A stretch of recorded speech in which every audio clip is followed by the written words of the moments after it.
welcome back to my new addiction. On my way up here to Dad's house. He lives about 40 miles away in another town, another county from where I live. And red-tailed hawk. See him up there, honey? In my last video, I had talked about my dad's Henry J.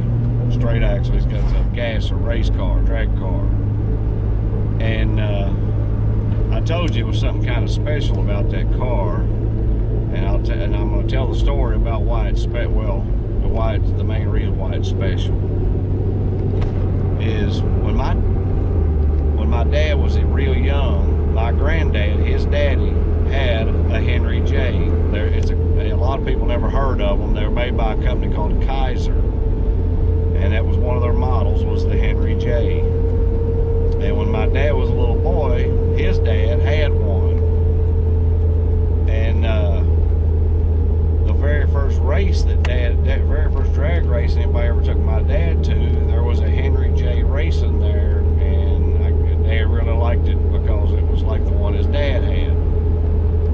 And I don't know, 50 years later, we'll say probably, Dad bought a race car, a Henry J race car. He found one and was able to buy it. And come to find out, it was the very same car that was at the very first drag race he ever went to. The one that he just fell in love with at the track because his daddy had one.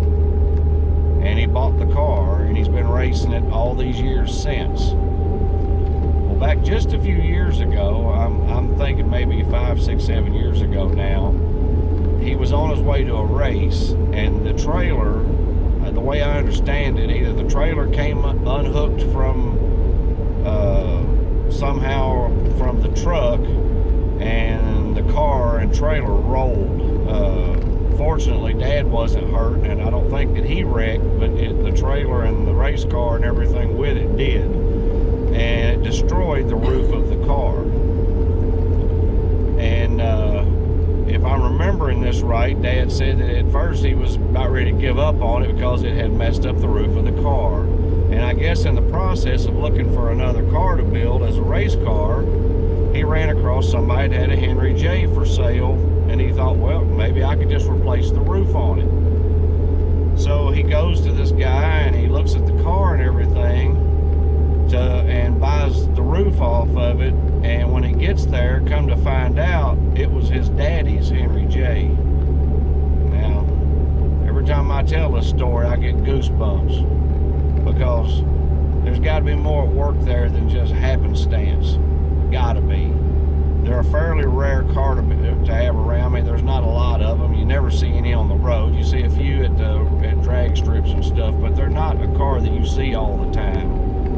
So for the one that he found to fix that car being his daddy's Henry J, well, that turns that car into something else. It's not just a race car anymore. So I just wanted to tell you guys that story because I mentioned it in my last video, but that car is very special to my family. And I feel like that there was a lot more involved here than what us people here on Earth can even begin to understand. So anyway, love you.